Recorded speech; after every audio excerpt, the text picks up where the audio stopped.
Salutations, chers auditeurs, et bienvenue sur notre chaîne. Aujourd'hui, nous vous invitons à plonger dans un récit qui touche le cœur et éveille l'esprit. Nous allons vous conter l'aventure d'un jeune chien, un protagoniste inattendu, dont le voyage est semé d'obstacles et de révélations. Ce conte riche en émotions et en enseignements nous plonge dans les profondeurs de la persévérance et de l'ingéniosité face à l'injustice et à la cruauté.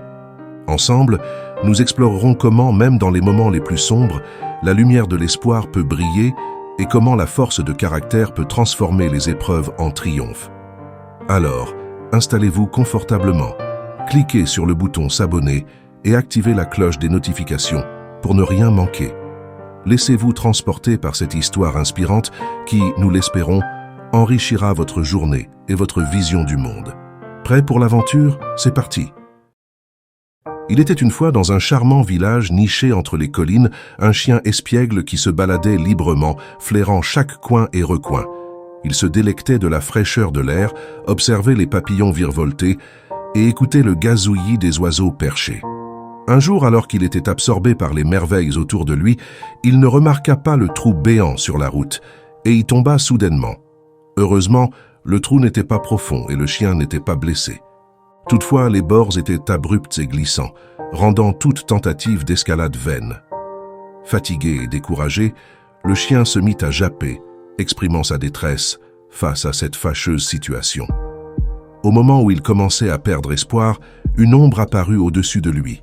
C'était un jeune garçon aux cheveux ébouriffés et au sourire trompeur.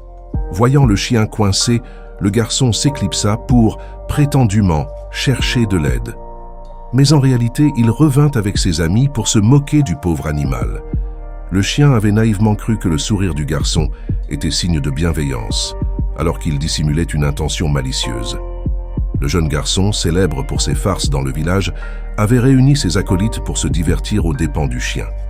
À l'âge de 5 ans, il était déjà connu pour ses tours pendables. Ce jour-là, il avait orchestré une plaisanterie cruelle. Ils raillèrent le chien en disant « Regardez ce sot de chien, il est incapable de sortir de ce trou. » Théodule, l'un des enfants, lança une poignée de terre sur le chien et suggéra d'aller chercher des pelles pour l'enterrer vivant. Certains enfants hésitèrent, mais sous la pression du groupe, ils partirent chercher des outils. Lorsqu'ils revinrent, prêts à agir, Démétrius, l'un d'eux, exprima ses réserves d'une voix tremblante. « Je ne suis pas sûr que ce soit la bonne chose à faire. Je préfère rentrer chez moi. » Éleuthère se moqua de lui, le traitant de peureux, ce qui fit rougir Démétrius de honte. Ne voulant pas être traité de lâche, il prit une pelle et se mit à lancer de la terre dans le trou. Quelques-uns, craignant de devenir la risée du groupe, tentaient de jeter le moins de terre possible, espérant un revirement de conscience. Mais d'autres, comme Éleuthère, non contents de lancer de la terre, ajoutaient des insultes et des moqueries à l'égard du chien. Pendant ce temps, le chien, loin de se laisser abattre, se déplaçait agilement pour éviter que la terre ne l'atteigne. Les enfants, de plus en plus zélés, ne se rendaient pas compte que le chien utilisait la terre accumulée pour s'élever peu à peu vers la sortie. Finalement, après un moment d'effort, le chien parvint au bord du trou et s'en échappa, laissant les enfants stupéfaits. Leur surprise se mua en frayeur lorsque le chien, maintenant libre, se mit à les chasser à travers le village. Théodule, le meneur sans pitié, rentra chez lui avec son pantalon déchiré. Cette fable moderne nous enseigne 3 leçons précieuses. Premièrement, elle nous enseigne que les actes malveillants, surtout lorsqu'ils exploitent la vulnérabilité d'autrui, peuvent se retourner contre nous. Comme le chien qui a su utiliser la terre à son avantage, la malice peut se transformer en tremplin pour ceux que nous cherchons à abaisser. Avant d'agir, réfléchissons donc à l'impact de nos actions sur les autres. Deuxièmement, cette histoire nous rappelle que le bonheur ne réside pas dans la dérision ou la méchanceté. Le garçon aux cheveux en bataille représente ceux qui, insatisfaits, projettent leur amertume sur le monde.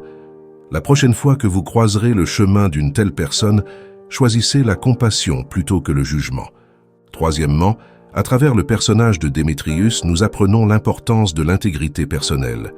Il est facile de succomber à la pression sociale et de suivre le mauvais exemple, mais la véritable bravoure réside dans la capacité à défendre ce qui est juste, même face à l'adversité. Enfin, cette fable nous incite à évaluer la qualité de nos relations.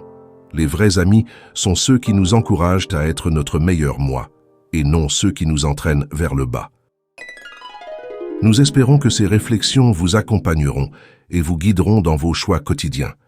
Si cette histoire vous a plu, vous savez ce qu'il vous reste à faire. À bientôt.